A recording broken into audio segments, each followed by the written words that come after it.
Lesson 4 Outpatient and Inpatient Service. Outpatient service are medical procedure or tests that can be done in medical center without an overnight stay. Outpatient എന്ന് പറഞ്ഞാൽ medical പ്രൊസീജിയറിനോ ടെസ്റ്റിനോ വേണ്ടിയിട്ട് ഹോസ്പിറ്റലിൽ admit ആവാം, പക്ഷേ without overnight stay ഉണ്ടാവാനായിട്ട് പാടില്ല. Many procedures and tests may be done few hours.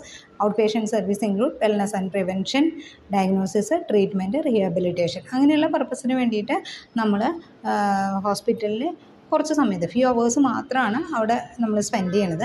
Out patient service usually cost less because you do not stay overnight stay ഇല്ല.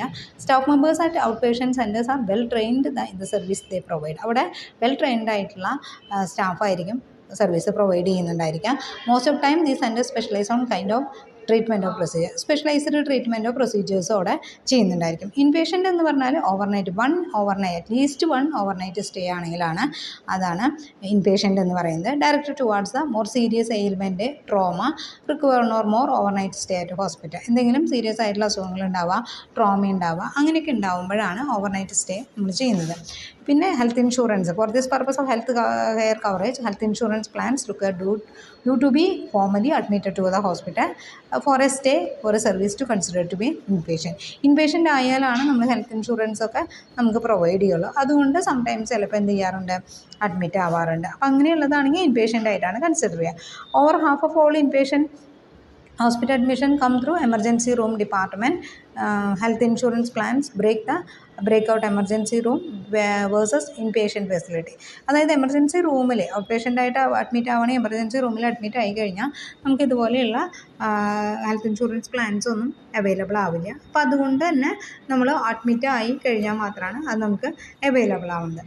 Inpatient care is a broken in 2 parts related to the surgeon or physician, structured in either per stay or per day. അതായത് നമ്മളിവിടെ ട്രീറ്റ്മെൻറ്റിൻ്റെ ഭാഗമായിട്ട് നമ്മൾ stay ചെയ്യും, അത് അല്ലെങ്കിൽ per stay ആയിട്ട് നമ്മൾ ട്രീറ്റ് ചെയ്യും. അത് ഇൻപേഷ്യൻ്റെ സ്റ്റേ ആണ് പറയുന്നത്. ഇനി outpatient service. Meaning of outpatient service are medical procedure or tests that can be done in medical centre without an overnight stay ഇല്ലാതെ ടെസ്റ്റുകളോ പ്രൊസീജിയേഴ്സോ ചെയ്യുന്നതിനെയാണ് ഔട്ട് പേഷ്യൻറ്റ് സർവീസ് എന്ന് പറയുന്നത്. Many procedure tests can be done in few hours. കുറച്ച് സമയം കൊണ്ട് ചെയ്യാൻ പറ്റും. അത് മെയിനായിട്ട് wellness and prevention, counselling, weight loss programme, diagnosis, lab test, MRI, ഇതൊക്കെ സാധാരണഗതിയിൽ ഫ്യൂ അവേഴ്സിൻ്റെ ഉള്ളിൽ കംപ്ലീറ്റ് ആവുന്നതാണ്. Outpatient care sometimes called ambulatory care. ഔട്ട് പേഷ്യൻറ്റിന് നമ്മൾ ആംബുലേറ്ററി കെയർ എന്ന്, അതായത് എമർജൻസി ആയിട്ടുള്ള കെയർ എന്നുള്ള രീതിയിൽ ആംബുലേറ്ററി കെയർ എന്നും പറയാറുണ്ട്. Medical care or treatment that does not require overnight stay. ഇതിൻ്റെ പ്രത്യേകത എന്ന് പറഞ്ഞാൽ ഓവർനൈറ്റ് സ്റ്റേ നമുക്ക് ആവശ്യമില്ല. Outpatient care can include routine service, checkup or visitors to clinic. അതേപോലെ തന്നെ റൂട്ടീൻ ചെക്കപ്പിനും ക്ലീനിങ് വിസിറ്റ് ചെയ്യാനൊക്കെ ആയിട്ട് ഔട്ട് പേഷ്യൻറ്റ് ചെയ്യാറുണ്ട്. Then even more involved procedures such as surgical procedure so as to allow you to leave the hospital or facility same day. അതായത് ചില surgical procedure ചെയ്തിട്ട് അന്ന് തന്നെ തിരിച്ചു പോകാമെന്നുണ്ടെങ്കിലും ഇതേപോലെ തന്നെ ഔട്ട് പേഷ്യൻ്റ് ആയിട്ടാണ് കൺസിഡർ ചെയ്യുക. പിന്നെ റീഹാബിലിറ്റേഷൻ, ഫിസിയോതെറാപ്പി ഒക്കെ ചെയ്യുമ്പോൾ കുറച്ച് സമയത്തിന് മാത്രമാണ് നമ്മൾ ചെയ്യുന്നത്. അപ്പോൾ അതുകൊണ്ട് തന്നെ അതൊക്കെ ഔട്ട് പേഷ്യൻ്റ് ആയിട്ടാണ് കൺസിഡർ ചെയ്യുന്നത്. Importance of out patient department. Then an out patient department is A patient first point of contact വിത്ത് ഹോസ്പിറ്റലിലെ ഫസ്റ്റ് പോയിൻ്റാണ് out patient department. Entry point ആണ്. അവിടെ നിന്നാണ് നമ്മൾ ഔട്ട് പേഷ്യൻ്റ് ഡിപ്പാർട്ട്മെൻറ്റ് സ്റ്റാർട്ട് ചെയ്യുന്നത്. പിന്നെ അവിടെ നിന്നാണ് നമ്മൾ അതിൻ്റെ ട്രീറ്റ്മെൻറ്റും പ്രൊസീജിയേഴ്സൊക്കെ ചെയ്യുന്നത്.